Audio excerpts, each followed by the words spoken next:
can't believe it. So many of you came back. It's great. For anyone who missed what we did last time, we have a URL on this page that you're looking at right now for YouTube, where you can see the slides and hear what was said for last time. We'll do that again for this coming session. What we're going to do tonight is look at the life story of an American terrorist. We looked at one who wasn't American, he was English and Muslim, and we're going to switch to the racist American terrorist today. But to do that, we've got to look also at some of the ideas that are held by the white nationalists and separatists in the United States today. We won't look at them all, but we'll look at a few. So turning to a little review first of session 1 so that we are all remembering some of the main points that we were working on last time that are important as well this time. We said last time the lower brain gives simplistic emotional answers to problems such as the need to protect the us from the them, and is most powerful in persons under 25 because of not having full brain development. The lower brain response bypasses the prefrontal cortex, where a more nuanced response would include the idea that not all the them are truly alike.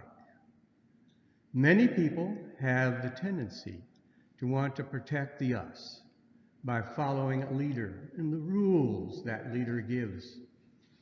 This is called the authoritarian disposition. Persons high in authoritarian disposition and lacking hope are attracted to fascist movements, where the leader's instincts are assumed superior to science, followers are completely subservient to the group, violence in support of the group is deemed beautiful, and no thoughts contrary to those of the leader are permitted. To be a real man, we said that young males often join groups of violent males, and we'll certainly be seeing that tonight. Becoming involved with others who accept a terrorist narrative can, over a span of time, lead what were once normal people to do monstrous things. So that's what we basically talked about last time. And now we're going to look at some of the beliefs of white nationalists and separatists. Whites, they believe, will become a minority in their own country. Now, skipping until session number 4, the issue of what is white and who is white, a bigger issue than you might first think. A big part of the concern about being a population minority is the matter of losing power to other minorities. Another belief is that Jews, as Zog, that is the Zionist occupational government that they think we have, actually run the country that whites must retake from this evil Jewish control. The final belief that we will examine in this session is that blacks are inferior thugs who are living on welfare money provided by whites through taxes. These things are fairly deeply a part of a wide variety of racist movements in this country, not just Nazi skinhead gangs, but the militia movement and so on. What are the consequences when whites become a minority in the United States? Something to think about. It's likely to happen around 2045. Are the white nationalists correct that this will mean the end of white power? Let's take a little look at the distribution of the United States population by race. The gray at 49.8% in 2045 would be whites. The blue, Hispanics at 24.6%, But who the heck are the Hispanics? It's a title that no one ever called themselves until maybe now, that the Census Bureau developed to include a wide variety of folks. Blacks at 13.1%, pretty much where they are now. And the question I would raise, when you look at the Hispanic big blue block, one thing we really know is happening rapidly amongst these people is their intermarrying with whites. I have two sisters. Each one has a daughter. Each of those daughters married a guy from Venezuela. Different guys, okay. That's interesting, but that is going on a lot. So what will it mean to be white in 2045? Also, are all those folks on the left going to gang up and work together, say, we're going to get it, you did it to us, now we're going to do it to you? It's never worked that way so far as people trying to get equal justice in this country. Don't think it's going to happen in the future. And of course, we have a great many of those folks on the white side who are not having a problem about this whatsoever. For white nationalists and separatists, black welfare loafers are living off tax dollars paid by whites. Oh my. Now, the Center on Budget and Policy Priorities, a left-leaning think tank in Washington, analyzed working-age, non-college educated adult beneficiaries of more than a dozen government benefits, including food stamps, welfare, housing subsidies, tax credits, home energy assistance, school lunch programs, and Social Security, meaning I presume SSI. They found that the biggest beneficiaries of such government safety net programs were working class whites. Here's their data. If you look at the far left, those are whites who were raised out of poverty by one or more government programs. You'll see the next histogram block there is blacks at about half the number of whites who are on these programs.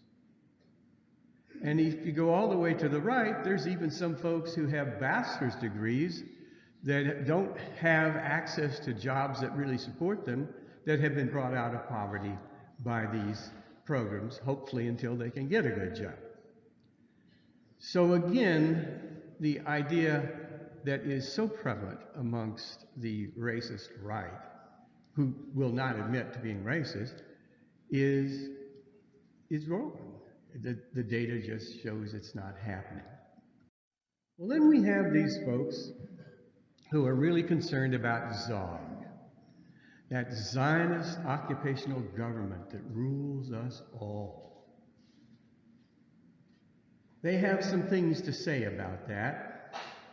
Let's listen in for a moment. If we can get this going.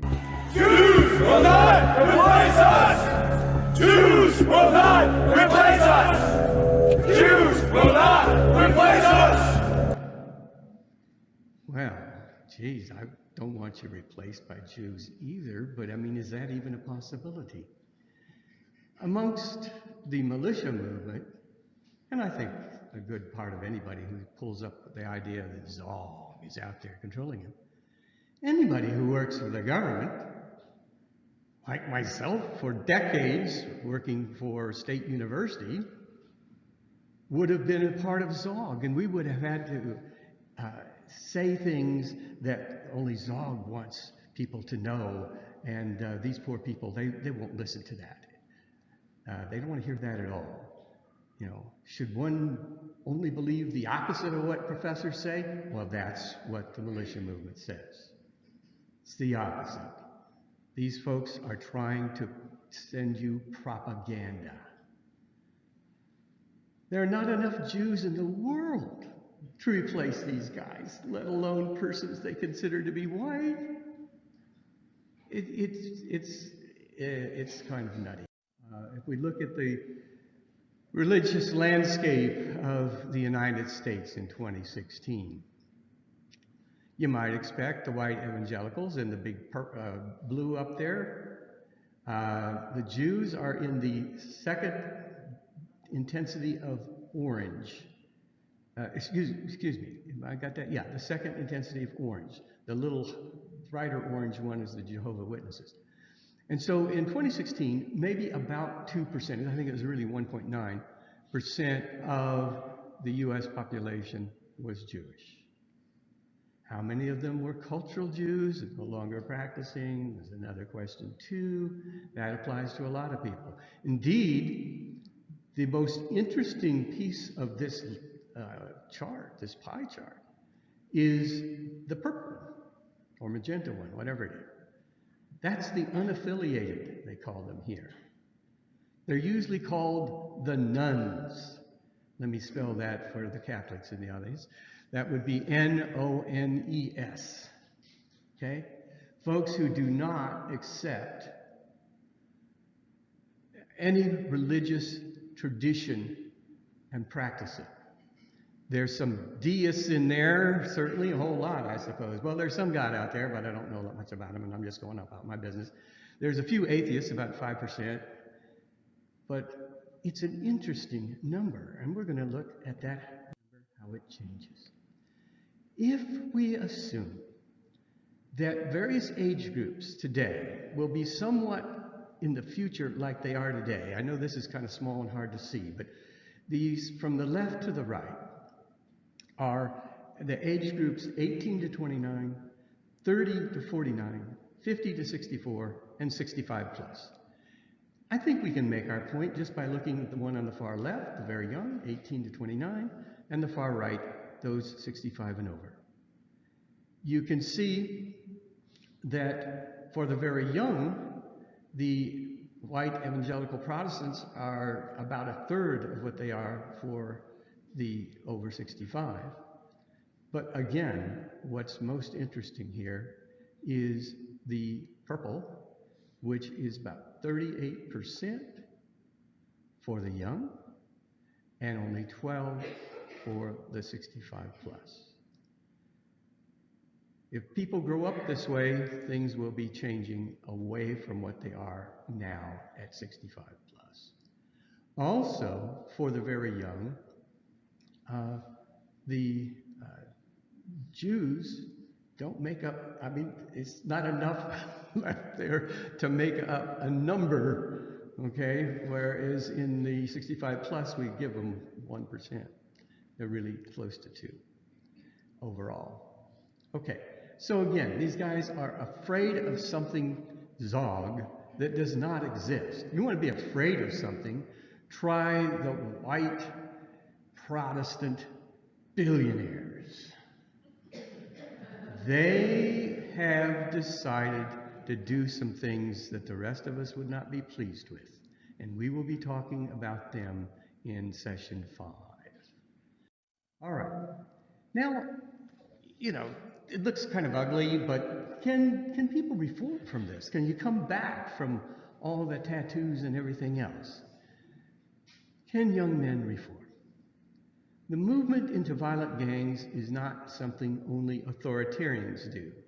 Just about anybody is susceptible to this, and the reasons are they're feeling lost, powerless, not manly. Some persons who join gangs can become disillusioned. You know, I went into this to be somebody. I found that to be something for a while, and then it occurred to me that this is all a bunch of nonsense. They don't make sense of what they're saying. There's no issue in continuing to beat people up as I grow older. It seems less reasonable thing to be doing, and so some people become disillusioned. Attempting to leave some gangs, especially racist gangs, can be deadly. Jumping out is something that they will try and beat the living daylights out of you for, and sometimes that's a little too much and you don't come back. Christian Picciolini managed to leave and became a co-founder of Life After Hate. That's why I'd like to look at his story for a moment. Here he is in an interview with WTTW at Jay's Chicago, and here's what they have to say. So that's me as a little kid. Christian Picciolini is about as nice a guy as you could meet. Friendly, charming, smart. But some of the photos he's showing me reveal a very different side. Where are you here? So I was at the gates of Dachau concentration camp there, giving a Sieg Heil salute. Christian Picciolini was once a racist, neo-Nazi skinhead leader in Chicago. He traveled to Klan rallies. He led meetings dressed in Nazi uniforms. His punk band was called The Final Solution. So how did this doting older brother become this monster? And how did he come back? Most of the story takes place here, just south of Chicago in the ethnically diverse, working-class suburb of Blue Island. So this is the alley that I stood in at 14 years old, smoking a joint when I first met Clark Martel. I was actually standing probably right in this corner here. Clark Martel founded the first neo-Nazi skinhead group in America, called Chicago Area Skinheads, or CASH, in 1985. It had only been around 2 years based in Blue Island when Christian encountered him in this alley. And kind of like a scene out of a movie, this 1969 Firebird comes roaring down the alley, spitting up rocks and gravel and dust. And it stopped right here, inches from me. And he pulls the joint out of my mouth and he smacks me. And he says, "Don't you know that that's what the communists and the Jews want you to do to keep you docile?" And he said to me at that point, "My name is Clark Martel, and I'm going to save your life." Christian entered a world of white power music, alcohol, and hate-filled propaganda. But it wasn't just rowdy, drunken posturing. According to the Anti-Defamation League, during the 1990s, racist skinheads were involved in the murders of at least 46 people in the United States. These scenes are from the HBO documentary Skinhead USA. And the lead singer of this band filmed at a rally in Alabama was Christian Picciolini. This was actually the spot of one of our biggest recruiting meetings in the early 90s. Christian rose in the ranks quickly in Chicago, because not long after Clark Martel recruited him, Martel was found guilty of brutally beating a woman he knew who was seen with a black man. They went into her apartment, they broke in, and they pistol whipped her, and they painted a swastika on her apartment wall with her blood. Martel went to prison, and 16-year-old Christian Picciolini became the leader of CASH. Well, I believe we're warriors today, and we're fighting for a great cause, which is the white race. The white people don't have as much pride as I can think as the black people or Hispanics, and I think... He may have sounded calm on CNN, but Christian was becoming increasingly violent. He was expelled twice from Eisenhower High School, once for a fight with a black security guard. His arrest record includes assault, mob action, criminal damage to property, and battery. Once at a McDonald's on the border of Blue Island and Chicago, Christian and his gang encountered a group of black teens. And, we loudly proclaimed that this was our McDonald's and they had no right to be there. They immediately ran out and we chased after them. One of them turned around, pulled out a pistol, and shot 3 rounds at us until his gun jammed. We didn't stop. We found that individual after he tossed the gun, and we beat him to almost an inch of his life.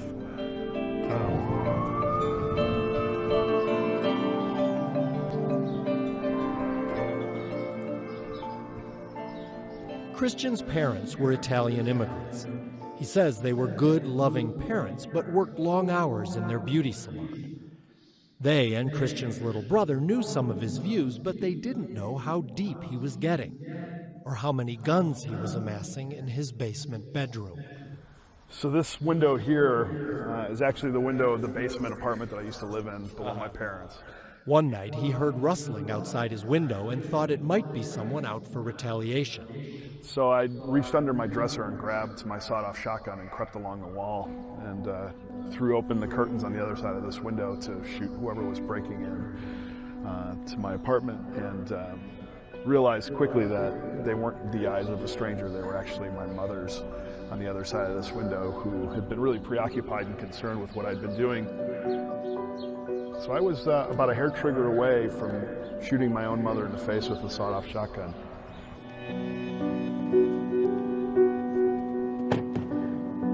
Christian Picciolini's skinhead gang may have hated blacks, Jews, Mexicans, and gays, but their biggest rivals were other skinheads, anti-racist skinheads.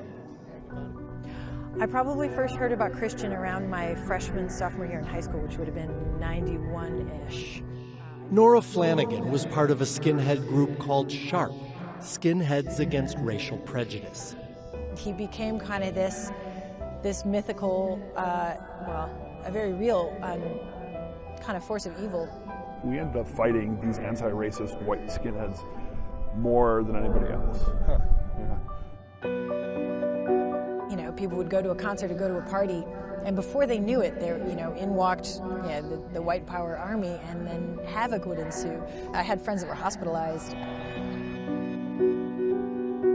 So how did Christian Picciolini leave that life?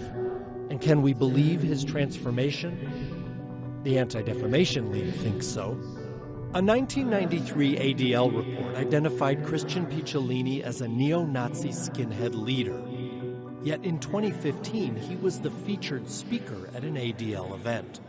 If we didn't know him and get a full understanding of his seriousness in which he changed his life, we would obviously be skittish.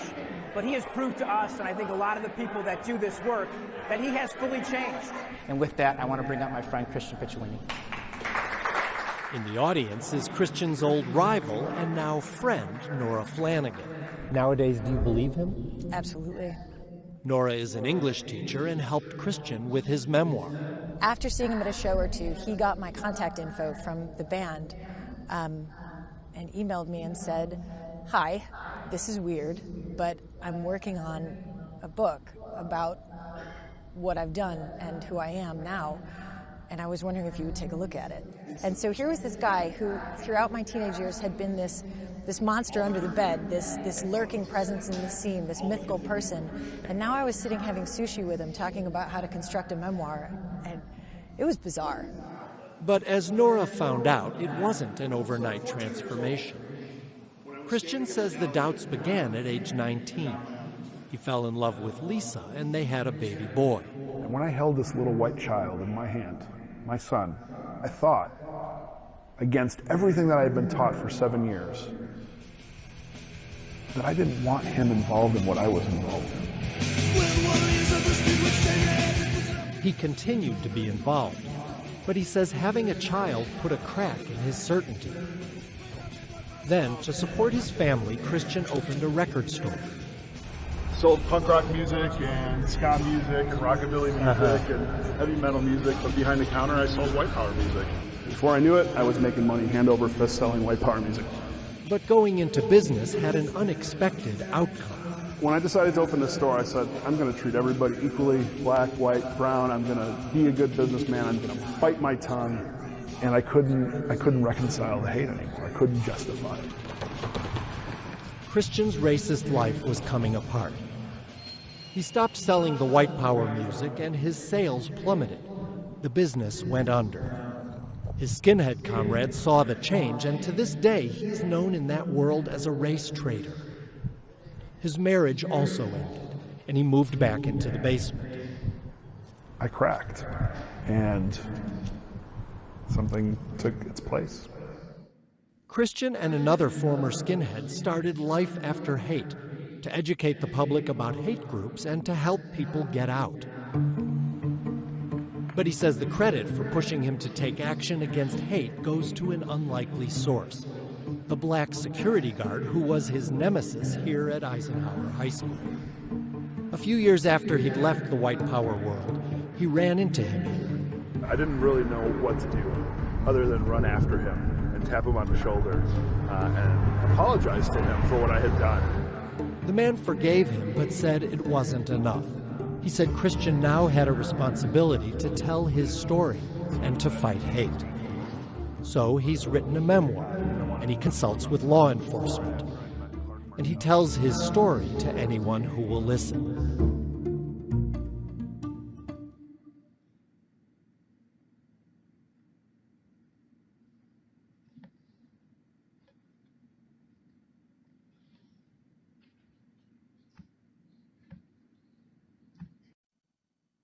Okay. Let's look just in terms of what he told us about his route into the racist skinheads. He didn't feel like he fit in. His family had moved from Blue Island, where he didn't feel like he fit in, to another place where he was even more of an outcast. He was a very lonely young man. He wanted to be accepted by other men, as all these young men do. He felt rage about his predicament. He found violence was a means to deal with that rage. He found a sense of family missing in his life because his parents worked so hard. Even though he had very supportive relatives, his father and mother didn't see that much, and he really talks about it to this day. He found a setting in which he could validate his sense of masculinity, which he understood to require dominance of others. We're going to see this over and over again. We'll talk a lot more about it later on in the course. But there's some extremist views of what is masculinity out there, and there's reasons for that we will talk about later. But these guys join these gangs to prove how tough they really are, and prove to themselves. These same factors apply to most mass shooters, especially school shooters. They're almost all boys, and they're trying to get even and show how tough they are. Now, his route out of the racist skinheads was somewhat typical as well. He didn't want that life for his child. We see that coming up a lot. He began to doubt the racist narrative. The intelligent ones figure out that this doesn't make a whole lot of sense. But, they needed it for a while, and then they began to doubt. Some people accepted him as a human being, like those folks at his record shop who he would have otherwise been with his gang, would have wanted to beat them up. He was kind of dumbfounded that he could make friends with them, that they weren't the monsters he thought. Another point here being that almost none of these people have any association with any of the categories of people that they demonize. They don't know them as human beings. He had a fair amount of good fortune, which it probably takes, that the right things fall in the right place, particularly that African American security guard really got to him by saying, you need to tell that story. All right, let's look more deeply now at the hatred for African Americans. There's a white-collar version of such racism today. They dress in suits. They don't have the boots and the leather jackets and the tattoos. And in their opinion, thugs who kill each other, that's what blacks are. We're not racist. We just don't like to be around them. They're thugs. They live off welfare. We already pointed out that doesn't work out well for them statistically. And they're intellectually inferior to whites, another issue we'll take up in a later session.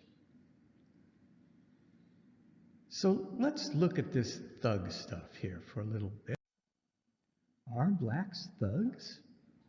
I mean, there's a lot of Americans who aren't black, and some who are, who wonder what the heck is going on with all these shootings. That's what we're going to try and deal with today. I'm going to deal with it by the title we have here, When the Self Falls Between Societal Cracks. The street culture among African Americans. How did we get it? What is it? What could you do about it? Well, it's a class. Why don't we do a quiz question? You can answer by raising your hand. Of the total population of African Americans, which of the following is nearest to the percent who live in poor inner city neighborhoods, ghettos? Do A, 20% of all African Americans live in ghettos, or B, 35%, or 50, or 65%, or 80%? Pick one, and let's raise your hand when I call that number. So let's start with A, 20%. Do we have any folks who would say that? I'd say that's about 10, 12 people. B, 35%. That's about the same. 50%? About 4 of you. 65%? About 5 of you. 6 of you, 7 of you, okay. 80%? 2. Right? 2 of you. Okay. Here comes the answer, and it's very important to what we're going to be talking about. The answer is 20%. Okay? The folks who are causing a great deal of trouble by getting into the news and scaring the living daylights out of everybody are only a part of that 20%. There's a lot of folks who live in those areas who consider themselves decent folk and do not participate in what's called the street culture. They got to maneuver around it, but that's not where their heart is. So let's look at an actual situation here of encountering thugs. On November 23rd, 2012, 47-year-old Michael Dunn got into a dispute with 4 black teens over the loud playing of what he called thug music. Dunn fired rounds from his 9mm handgun into the vehicle, with the apparently unarmed teens killing Jordan Davis. In a letter that Davis sent to a local, that Dunn sent to a local television reporter, he described Davis as a thug. He said, "This case has never been about loud music." He was talking to news anchor Heather Crawford in October. He said, "This case is about a local thug trying to kill me because I dared to ask him to turn the music down." Thug, as a code word for African Americans, is widespread. A long history. It and many other code words for blacks have been propagated by what is now called dog whistle politics, and by persons and groups with strong racist ideas, even before encountering that kind of political manipulation of dog whistle politics. But if you can't say certain words anymore without attracting some very negative attention, there's other things to say, like thug, that is dog whistle. Certain folks know exactly who you're talking about. Are supposed thugs born or made? If they're born that way, that's out and out racism, isn't it? Suppose there actually was a death threat. Had it come from a white person, would Dunn have fired 10 9mm rounds into the vehicle? How did Dunn know that he was dealing with thugs, and if he was, that they would kill him rather than just turn the music louder? Was it because these teens were black, and that automatically meant thug to him? If so, did he know that these teens were thugs because he thought blacks are born as thugs? Or did he think they simply had a bad culture that made them thugs? As I said before, if they're born as thugs, that's pure out-and-out racism, right? If it's a bad culture, well, you're not saying it's in their genes, but you still don't like them. Okay, still thugs.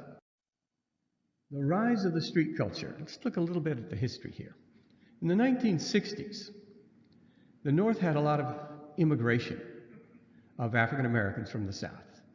There were changes in technology that pushed people out of the sharecropping, farming, and so on, and come north looking for industrial jobs. But at that same time, we were beginning to lose jobs to deindustrialization, what we call outsourcing, jobs going overseas.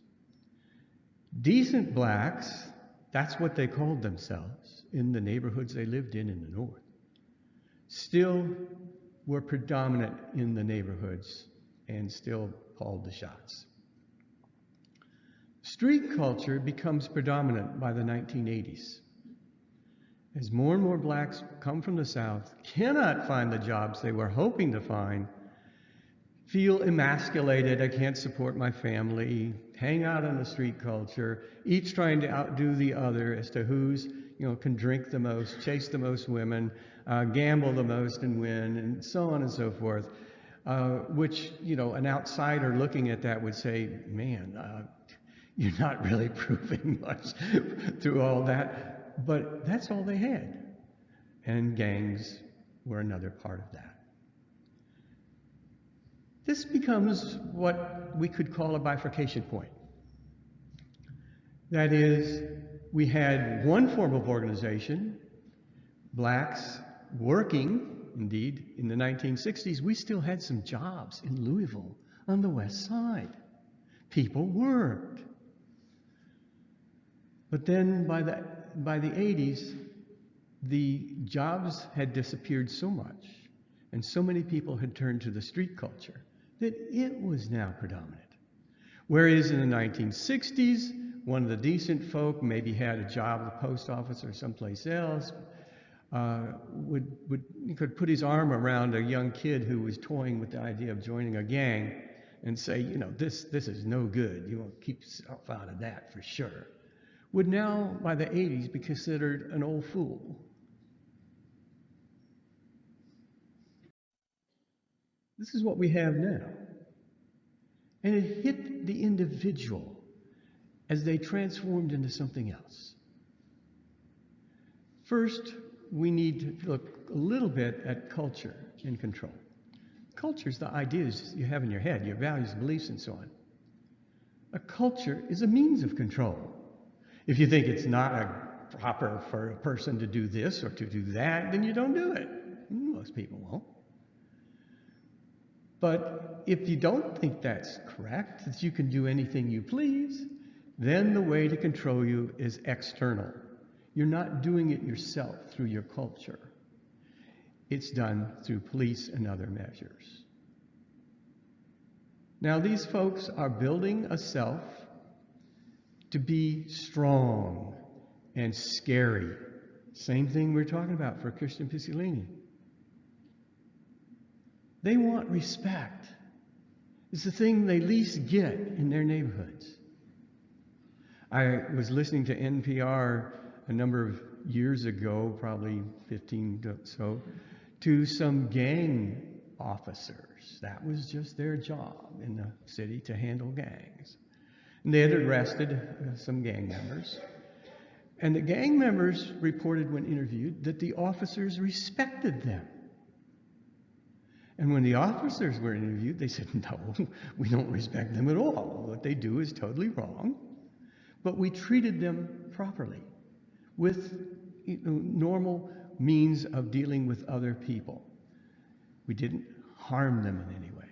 And the young men took that for respect. They just couldn't get enough respect. And so they prance around trying to scare folks and think that those folks are respecting them. Is that what it is? Or is it fear? When I'm walking through a forest and not on a trail, if I come across a rather large log, I won't step over it, because there might be a snake on the other side that's poisonous. Kind of dumb. Stand on the log, just 1 foot up, and then jump off as far as you can, you're fine. I don't respect copperheads or rattlesnakes. I don't, you know, if anything, I'm wary of them for fear, but, you know, I don't have much fear because I know I can probably work my way around them. So these guys are finding a lot of respect they're getting from people that isn't that at all. It's fear. Now, for those decent folks still living in these neighborhoods, and there's a whole lot of them trying to work their way out, maybe, you know, if I could just get into college, or my parents could get a better job, or something, we can get out of here. They have the necessity, those parents do, of internalizing the code in their children, the code of the streets. They don't want their kid walking to school and see somebody hanging out kind of menacing looking on a street corner, and they look at him too long, and the guy hasn't beaten anybody up for a while, so hey, a little kid will do. You dissed me. You disrespected me. Got to teach him the code of the streets. You can't do that. How to deal with the police. There's a lot of things that parents have to deal with there. But the problem with that, in part, is if the kid ever decides, I can't make it, and turns to the gang life, then they already know the code. This is often called campaigning for status. You go around, you do the evil things to make people know that you're scary, and you don't have to play by the rules, and nobody can deal with you. It's campaigning for status. And the thing is, this goes to an extreme that folks who have never been involved in this would have any idea about. These young people, 15, 16, 17, are ready to die at any moment in a confrontation, even when they know they're likely to lose that confrontation, than to lose face by backing down.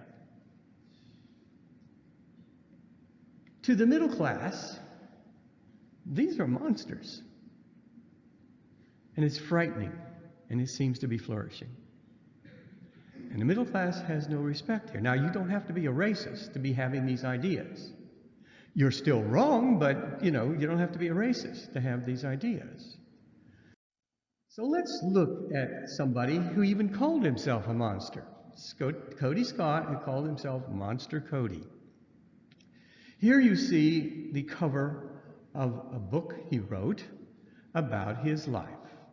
He's pretty pumped up in this photo because he's been in prison quite a while. That's where the gang members end up. Monsters with a cause, like the members of Al-Qaeda, are not the only kinds of monsters. Blind acceptance of an unjust culture, accompanying by the attitude of lucky me. I found this in the right place. You know, I'm in the right place at the right time. This is a good place to be. That's actually the way Monster Cody defined it. He thought of himself as a soldier. That can make you into a monster. So Monster Cody embraced the street culture, making himself into a monster with no greater cause than his own amusement and celebrity. Let's take a look at his philosophy for a moment. Here he is in the 1980s someplace, much younger than the shot we saw before. We're Army, and people fail to realize that we are an Army. We are an armed unit of soldiers, young, vibrant, a lot intelligence. There's no doubt in my mind, I'm sure not in anyone else's mind who was involved in this thing, that we're soldiers, that we belong to an army. To me, at that time, the purest manifestation of power was to be in a car, a stolen car, with 4 weapons, with 4 people, and high off narcotics, and to be rolling through an enemy's neighborhood. The surge of power that you get because you have life and death in your hand because you're carrying weapons and they're not. Or even if they are, you get to jump on them. The satisfaction you get is knowing that you're in control. And at that age, it's very easy to feel powerless because a lot of us are powerless. So we join gangs, as I did, for the power. To be able to say, this is my crew, this is my posse, these are my homeboys. and let's go do this. You're kind of like a movie star in the inner city. And even the guys that's after you, oh, that's Bone, you know. Oh, that guy got a lot of respect. We don't want to approach him ourselves. We're going to go tell somebody we seen Bone, and let somebody who's on his level approach him, you know. But then some guys would try to get fame off of Bone. Well, I'm finna kill Bone, and I'm going to have stripes. We call them stripes. You get stripes. What drives me is logic, my logic, which may be fostered or fueled by hate, but it's not the hate that drives me, because hate blinds. What drives me is the logic that I'm right, I'm doing the right thing, that what I do, when I pick my weapon up, I'm going to defend something that I believe in that's right. I'm right. He knows he's right. That's what fuels him. That is so powerful when you get yourself into a cult-like situation. And then the rules begin to change. It's not enough to just try and get respect by committing some crime or whatever. You need stripes. He got stripes for killing someone else. When you look at it from a middle-class perspective, it is quite appalling. And of course, it's not going to do these people any good. Here is this soldier. Any of you who've ever served in the military, I think, may take umbrage with that 4 of you getting into a stolen car, high on drugs, to sneak up on some other gang's individual and shoot that person is being a soldier. And what happens to the 10-year-old who happens to be standing next to that person and also gets killed? I'm sure Cody Scott would have been sorry. Geez, oh man, we really didn't mean that. But just in the wrong place at the wrong time? No, Cody, it's not that simple. But that's the code of the streets. What do you think of this guy? To me, I think he's pretty smart. Didn't see a lot of him here, but I think he's pretty smart. What if he had been raised in a fully middle-class home, black or white, with a decent education? Would he have been a gangbanger? Probably not. He probably could have been very successful as a professional. But he was sort of eased toward this by the area in which he lived and his own desire to be a real man, and he embraced it fully. At that point, I would say he had made himself into a monster. Then we have another individual raised in difficult circumstances, Dr. Ben Carson. You see his high school photo on the left, and when President Bush gave him a medal on the right. Let's listen to his story for a moment.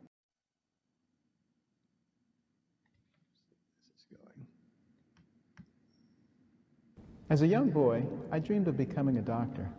However, growing up in a single-parent home in dire poverty with poor grades and a bad temper, I had little hope of realizing my dream.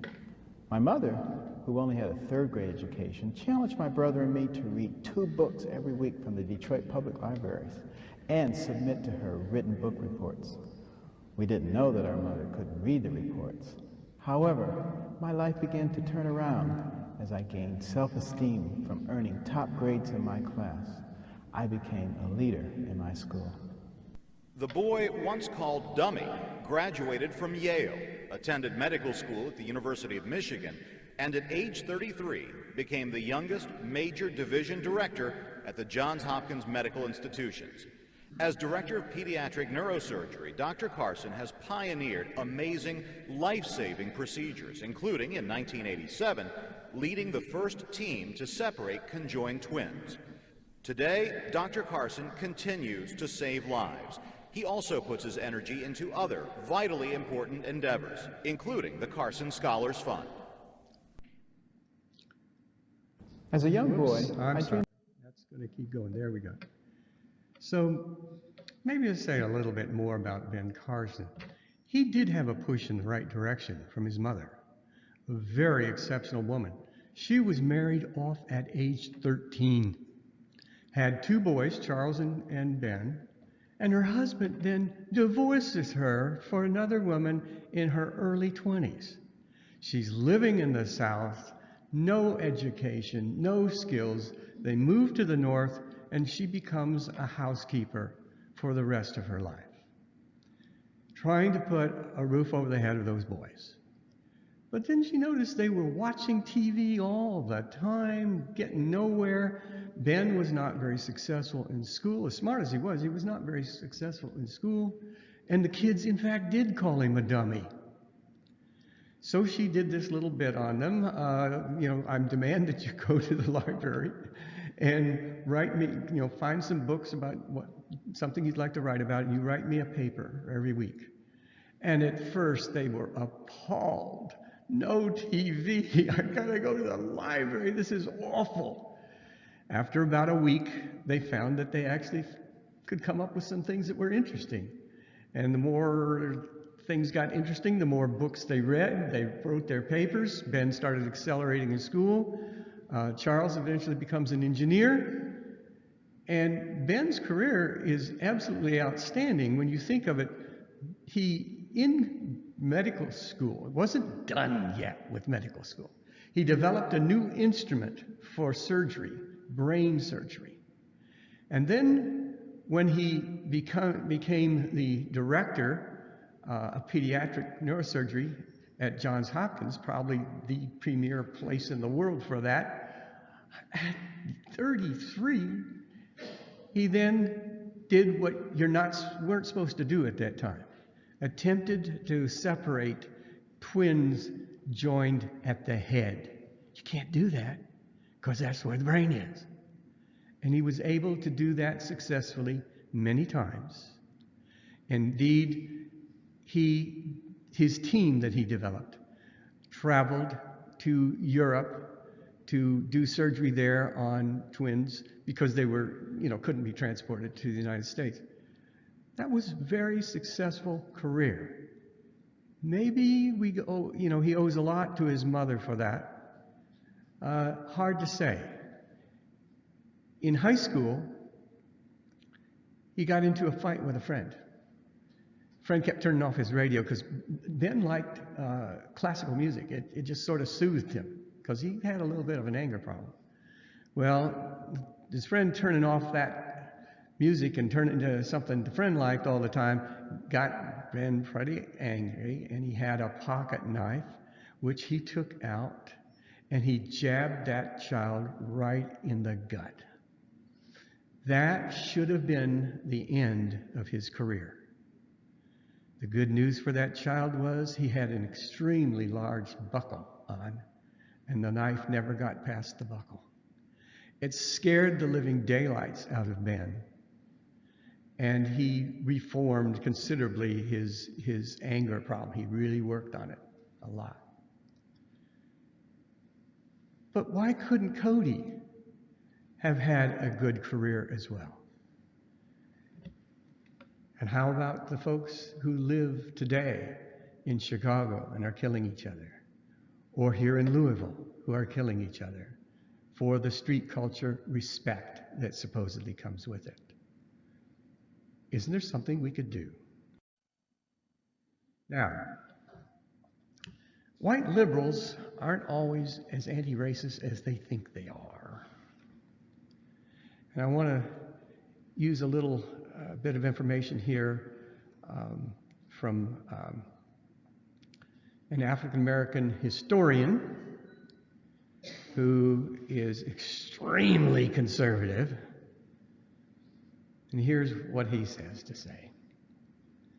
The street culture is said to represent the authentic black. Slavery and racism is said to be the source of lack of achievement among blacks. This guy who's writing about this is, a very well-known PhD historian. Blacks are victims of whites, and only whites can help them. I think the liberals like that word a lot. So Thomas Sowell, in his book, Black Rednecks and White Liberals, I wish we had time for the first part of that, has this to say, and I think it's extremely poignant. By making black redneck behavior, that is street culture really, a sacrosanct part of black cultural identity, white liberals and others who excuse, celebrate, or otherwise perpetuate that lifestyle not only preserve it among that faction of the black population, which has not escaped from it, but have contributed to its spread up the social ladder to middle-class black young people who feel a need to be true to their racial identity, lest they be thought to be acting white. It is the spread of a social poison, however much either black or white intellectuals try to pretty it up or try to find some deeper meaning in it. And we have other accounts by other African American professors about their black students not performing up to their capability because they have to stay in touch with other of their friends to, keep their cred going. Okay, let's see here. What we're saying here is, in effect, don't encourage this stuff. We're not taking the authoritarian position, kick their butts, throw them in the slammer, and throw the key away. That never works. But we do a lot of that with our children. That's another story. We do have a good side of that, too, which some states are using. But don't have time for that tonight. So let's look at another related issue here of what I'm trying to get at. This is Bill Cosby speaking in 2004. Here's his remarks. Just forget telling your child to go to the Peace Corps. It's right around the corner. It's standing on the corner. It can't speak English. It doesn't want to speak English. I can't even talk the way these people talk. Why you ain't, where you is. I blamed the kid until I heard the mother talk, and then I heard the father talk. This is all in the house. You used to talk a certain way on the corner, and you got in the house and switched to English. Everybody knows it's important to speak English except these knuckleheads. You can't land a plane with why you ain't. You can't be a doctor with that kind of crap coming out of your mouth. And the commentator here who wrote this article from the newspaper said, since his speech, Mr. Cosby has expanded his criticism to include the gratuitous use of profanity, vulgarity, and self-degrading image that have become high-profit commodities in pop culture media.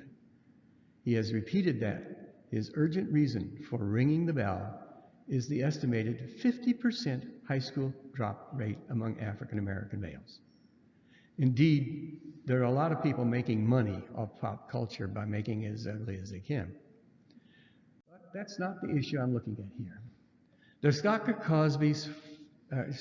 Cosby's focus was not on race, but rather on culture.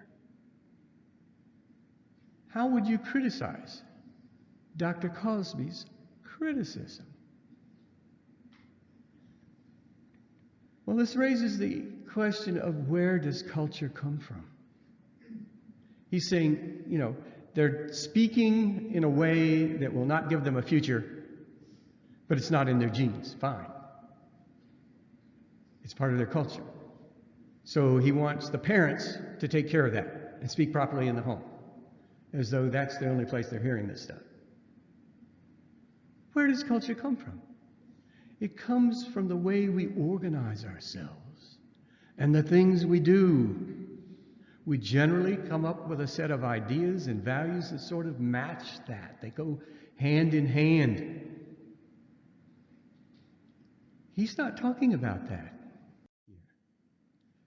Poverty usually occurs where there is a lack of structural support, such as available jobs. This makes mainstream identities difficult to create. In inner city areas of high poverty, it's easier to develop oppositional cultures like the street culture, and identities like being a soldier in a gang, than to get a job, since there's not one there.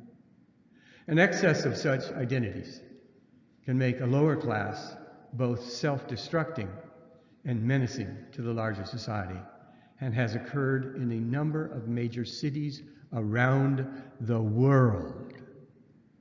For Americans, this is all black behavior. That's what those folks do. And that's because it's in their genes, or they've got a bad culture. But nobody's willing to ask, where did that culture come from? What kind of social structural supports are there? So we can go back to the Johnson administration's war on poverty, fought in the 1960s, by attempting to transform individuals with a bad culture into a good culture. We'll teach you how to fill out a form to get a job, and how not to swear all the time. Blacks have long been labeled as culturally deprived. And if you just give the poor things a decent culture, then they can go out and get a job that doesn't exist. However, structural change must come before cultural change. Without the availability of good education and enough jobs, people will seek elsewhere for respect that jobs would provide. Sometimes that search leads to a culture of extreme individualism, such as the street culture. I look after myself, I manipulate the heck out of you, and then I'm the winner. Today, the white working class, high school or less education, is disintegrating as jobs disappear. What do we talk about? The 1960s for blacks, and then by the 80s, not so good. Here it's happening now to the white working class. Marriage rates have plummeted. Many women still want a family, but they don't want the guy that goes with it. He's more of a pain than anything else. They're going to get pregnant anyway and have that family. But they've got enough problems supporting that family without the guy. Now, how do the guys suddenly become useless? Being without a job really hits hard. And they turn to things they shouldn't be. Alcohol, drugs. You know, the same thing I was talking about for African Americans on the street corner when they couldn't find jobs in the 60s and 80s, through the 80s. So marriage rates have plummeted, but that's supposed to be what black folk do. Don't get married. Or if they get married, their marriages do not survive. Female-headed households proliferate amongst the white working class now. Oh wait, that can't be. That's what black folk do. 44% of births are out of wedlock. Again, those darn blacks. What's going on here? Drug use increases again. Arrests increase. Criminal records make it difficult to get a job. Once you got a felony on your record, it is very hard to get a job. And for reasons that we haven't discussed here, the war on drugs, there's a whole lot of African American males out there who have felony records, and not a few females, and they're not going to be getting jobs. 12% of these white working class, high school or less educated males have permanently dropped out of the labor force. That is not for them. They're too cool for that. I mean, it's just a reaction to save what little bit of self-respect you got by taking a stance like that. But what does this say, then, about our way of looking at blacks? all these seemingly race-based problems, we always thought they were race-based because we didn't want to think too hard about it. All these problems afflicting blacks are now happening to whites who have only a high school education. The roots of the problem are the same. Inequality has grown to enormous levels in the United States now. And folks further down the ladder in terms of education are taking the hardest hits. And they react to it. Is this, then, cultural deprivation, like the Johnson administration's war on poverty? Or is it a culture of poverty which develops when technological and social structural change make it difficult to earn enough to support a family? I'm saying it's the latter. Another question for you. This is going to be maybe a little harder for some of you. Which of the following populations is most clearly brought to mind when the following organizations are mentioned? Jack and Jill, the Lynx, and Boulay. Would that be Anglo-Americans in general, or WASP, White Anglo-Saxon Protestants, or German Americans, French Americans, or African Americans? Now, it's not fair yet. You don't really know much about these organizations, so I'm going to tell you a little bit about these organizations, then give you this question again, and then we can see how folks do.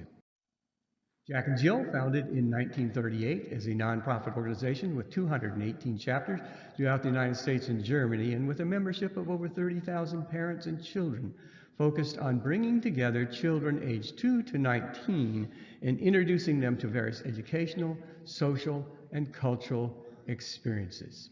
Links. Admission to one of the 267 local chapters of this all-female organization is by invitation only, and only occurs when a member dies or moves away to another city and opens up a slot. Founded in 1946, its members donate over 1 million hours of volunteer service a year, and over the years have contributed 15 million to various charities. This data comes from the early 2000s, so I'm sure it's much higher than that now. Boulay, a fraternal organization founded in 1904, which can trace its origins to the Prince Hall Masons, founded in 1776. For professional males only, potential members are not even considered for membership until they are well beyond college and graduate school, conducting all their official activities and social gatherings in black tie attire with formal ceremonies. Boulay members are men who are attracted to the fraternity because of its intellectual discussions and scholarship. All right, let's go back to the question now. Which of the following populations is most clearly brought to mind when the following organizations are mentioned? Jack and Jill, the Lynx, Boulay. Your choices: Anglo-Americans, WASP, German Americans, French Americans, African Americans. Is there anyone for A, Anglo-Americans in general? We have a couple. Okay. White Anglo-Saxon Protestants. Oh, more. Probably about 10 plus, maybe 12. German Americans. Oh, thank you very much. I appreciate that. Thank you, thank you. Okay, we had about 6 or 7 for that. French Americans. Oh dear, the poor French. African Americans. I'm looking at less than 10, but close to 10.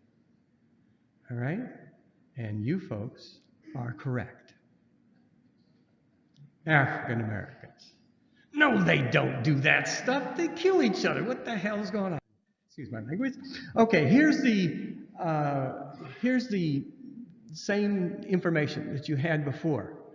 Prince Hall was an African American, and in 1776 he was not accepted amongst the Masons, so he started his own division, and he was affiliated with the regular Masons as a black Mason group.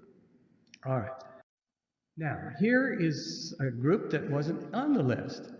This is a girlfriend's ball. Girlfriends is another one of these organizations.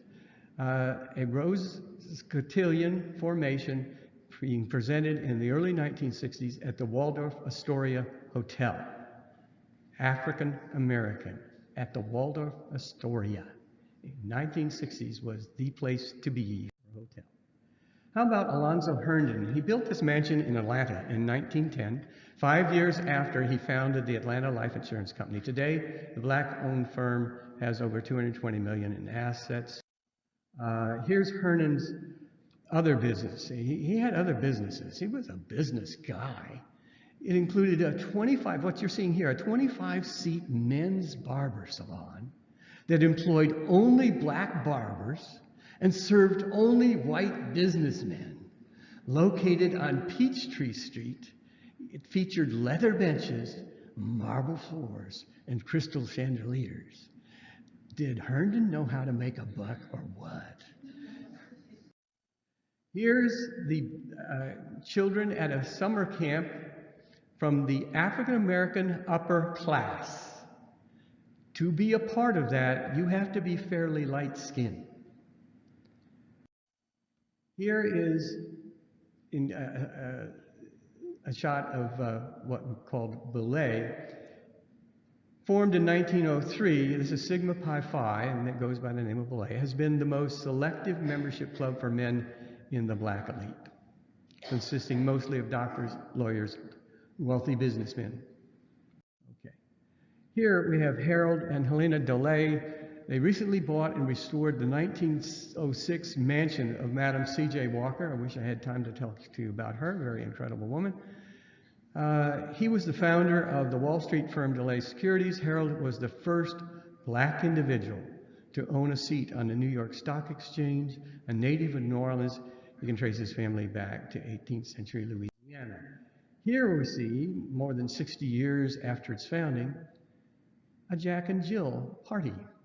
It remains an organization that bonds children from black elite families. Members must perform volunteer community service and participate in leadership development projects. Here, Jack and Jill children from Chicago play in a backyard pool of a member's home in suburban Lake Forest. We would all like to live in Wake Forest and have a pool even half that size. Harvard Law School graduate Reginald Lewis became one of the richest and most influential men on Wall Street when he purchased McCall Pattern Company. And you folks used to make your own clothes, it was McCall and Vogue. In 1986, and Beatrice Foods, which makes everything, in 1987, in $1 billion leveraged buyout. The picture below, Reginald Lewis and his wife, attorney Lloydia Lewis, stand on the lawn of their mansion in Long Island. Before Reginald's death in 1992, he and Lloydia gave $3 million to Harvard Law School. Active as a Jack and Jill mother, Lloydia now runs her husband's business empire from New York and Paris. Thugs. The African American upper class has a long history that shows that not all African Americans are participants in the street culture. Subcultures vary by social class, with the street culture, actually a subculture, being compatible with the circumstances of inner city lower class. Many white nationalists are lower middle and lower class and assume their enemies are all lower class. They could never imagine a black billionaire or millionaire. It just makes no sense to them. Often white nationalists fail to realize that there are whites very much better off than they themselves. And the references I give below there are for these kind of street culture developments within inner city neighborhoods in other parts of the world. The power of cult-like organizations. They reshape one's identity. Any cult is going to be doing that. For example, becoming a scary tattooed Nazi, I was the kid who was always picked on in school, but now I got all these tattoos and I'm walking around with these big boots and they leave me alone.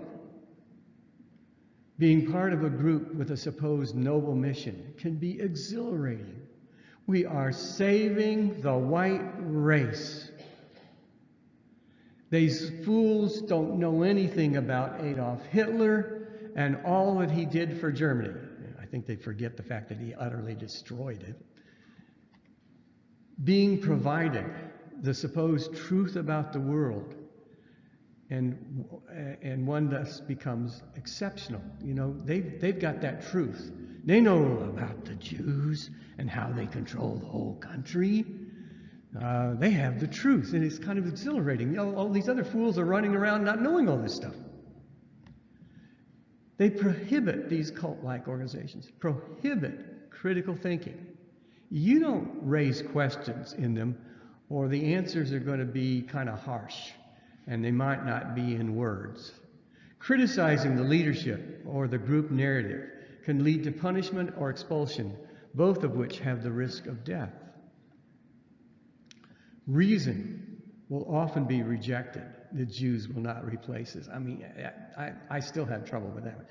How dumb is that? I mean, you really have to be highly uneducated and not thinking to think that. Empathy and kindness can help turn around a person, especially if that person has already begun to question the narrative of their cult-like organization. And we have a lot of evidence for that. The Life After Hate folk here in the United States, but in Europe, they really pioneered ahead of us a program called Exit. Sweden, Germany. And the kids that they're getting into these things are just as nasty as the ones that Life After Hate has to deal with after they decide to turn around. But they're just as hurt and wounded that got them into this nonsense in the first place. Why do I let our kids grow up so isolated? What's the matter with us? You know, capitalism in this country has gone mad. You don't necessarily want to get rid of capitalism, but you want a few rules, and they've gotten rid of all their rules. So it's get the bucks. Doesn't matter what happens to the family. Doesn't matter what happens to the kids. Oh, they'll be taken care of in school. Well, schools can't do everything, and they only got kids for a part of the day. And they're not equipped to handle all the violence that a kid is acting out with.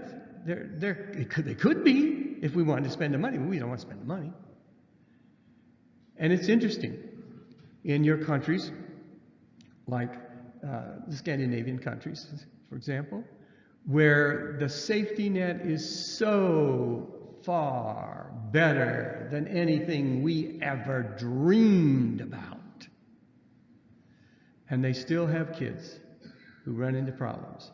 Now, part of that has been immigration there, where the immigrant kids have their own problems, and some kid from, let's say from Sweden, could get beat up in the schools by some immigrant kids. Well, again, this is all just being let go, and all they have is exit. So once you've been in and done all kinds of damage, then we'll try and put you back together again. But we never made any facilities for kids to get to know other kids in sane and protected circumstances. Here, of course, athletics does that, right? And we get to go watch the few athletes play games. What about everybody else? I don't think we do a very good job of dealing with youth. We think they're just, adults ready to be, they just haven't gotten physically big enough yet to be in a, no, not at all. It is a journey of finding out who one is. And they're all playing at the same time. It's like in our schools, it's the Lord of the Flies, okay? The kids are raising the kids, and the adults are simply overwhelmed. And some turn into shooters, and some turn to these horrid gangs and go out, you know, they got to get themselves pretty drunk. And in Europe, here, they get drunk, they pound on each other a little bit, and a lot of camaraderie, and then they go out looking for someone to beat up. And if you're in the wrong place at the wrong time, some very bad things will happen to you. Why do we let this happen? Well, it's against the rules, and we'll go out and arrest them when they do that. By golly, we'll fix them. No, you don't wait till people are ill and dying. You vaccinate them in the beginning, right? About time we start thinking a little more deeply about these things. All right.